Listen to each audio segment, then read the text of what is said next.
I admit na medyo disappointed ako sa loan platform na si TendoPay, sa Buy Now Pay Later platform, and it was good until in-acquire siya ni Tonic. And after that, hindi na siya nagpapautang unless regularly employed ka. Patuloy ko pa rin siyang sinusubaybayan. Hoping pa rin ako makabalik para may silbi naman yung lumalabas na 21K kong credit limit doon. Which ngayon, hindi ko magalaw.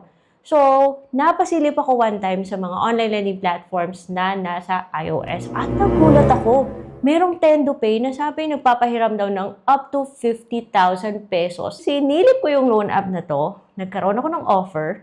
Installments. Pero yung tanong, legit ba siya? Bago nyo pa man i-download to guys or subukan, which I advise you, wag muna. Panoorin nyo na lang yung video na to.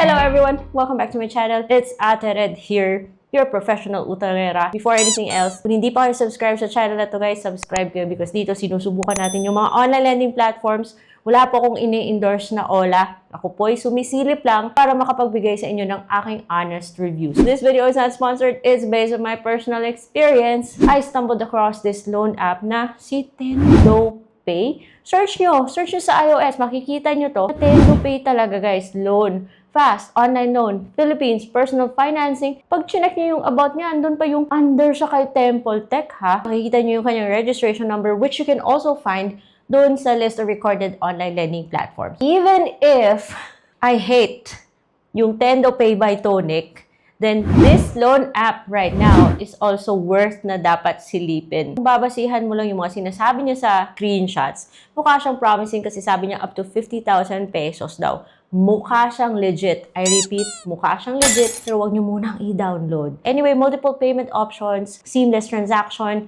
quick access, mga stuff like that, user-friendly. Eto full disclosure. Dati may TendoPay ako account guys. And because of that, nakakapag-buy now, pay later ako a couple of times until in-acquire siya ni Tonic. And ngayon, wala na siyang silbi. Yung totoong TendoPay, hindi na po siya nagpapautang sa mga freelancers like me. Mas gusto niya yung mga regularly employed. So, akala ko okay nang lahat dahil nakita ko tong si TendoPay. Huwag kayong maniwala guys na Temple Tech to. Yung nag-send ng code ay si Rusco. Rusco Lending. Now, kung maaalala nyo to si Rusco, ginawa ko na to ng review. Medyo fishy po siya. Ito po. So, dun po kay Rusco nanggagaling yung kanya code. At ngayon si Rusco ay wala na po sa iOS.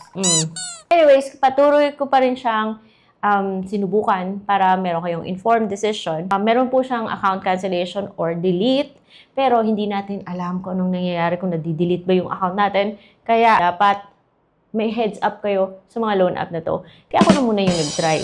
So, mga information na hinihingi niya, you know, the usual, and then yung ID na tinatanggap niya, yung valid government ID na tinatanggap niya is UMID, passport, driving license, SSS, PRC, postal ID, national ID, and yung national ID, yung electronic version. And syempre, pipicturean mo yan, makakapture niya yung information mo, at dalawang contacts lang yung hihingi niya sa'yo. Pero parang hindi po worth it na mag-apply dito kasi eto may mga parts po na ayaw niyang pa-screenshot. Kaya yun, pinicturean ko na lang guys.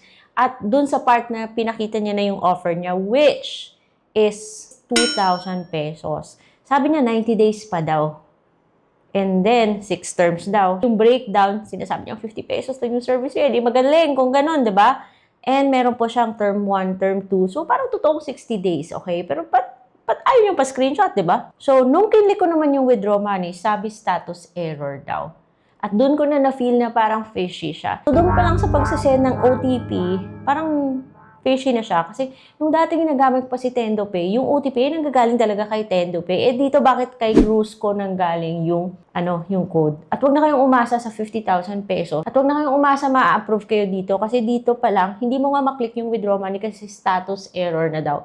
But that's just my opinion. It's just based on my personal experience. At ito po yung na-experience ko sa kanya. So, ayun, days later, may pag-ganon-ganon pa siya.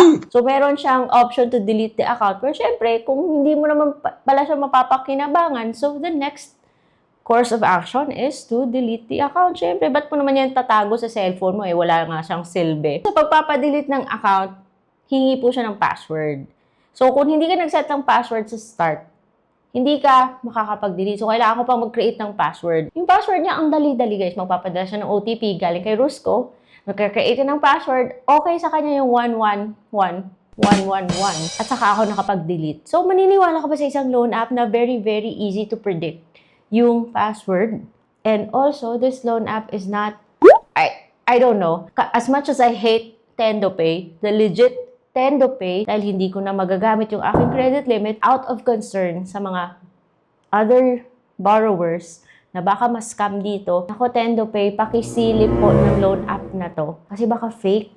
At kayo rin maaapektuhan kung ginagamit lang yung pangalan nyo. Kasi yun nga, sinabi pa niyang under siya kay TempleTech. Sinabi pa niyang under ito yung registration number, kinopya. Nilagay din dun sa iOS. So, kung hindi ka careful, baka maniwala ka rin. So, yung totoong TendoPay, ganito po, nakalagay po, Tendo by Tonic. Tonic. Anyway, so yung Tendo by Tonic is available both sa iOS and sa Android.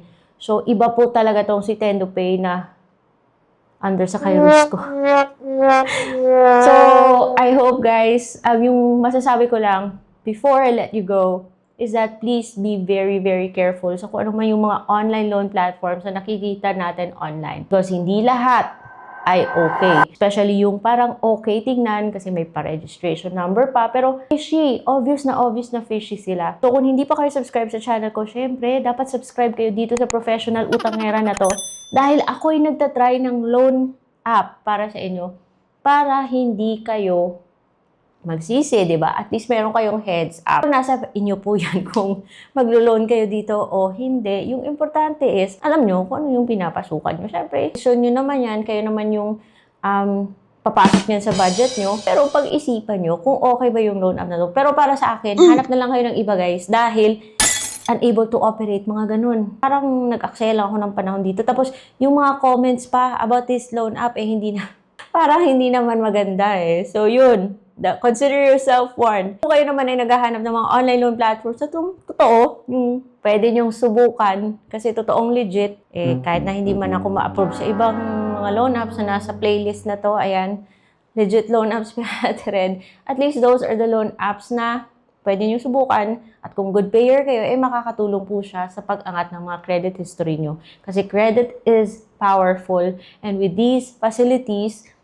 eventually ma-achieve nyo yung mga bigger financial goals nyo. Anyway, that's all for today and I will see you on my next vlog.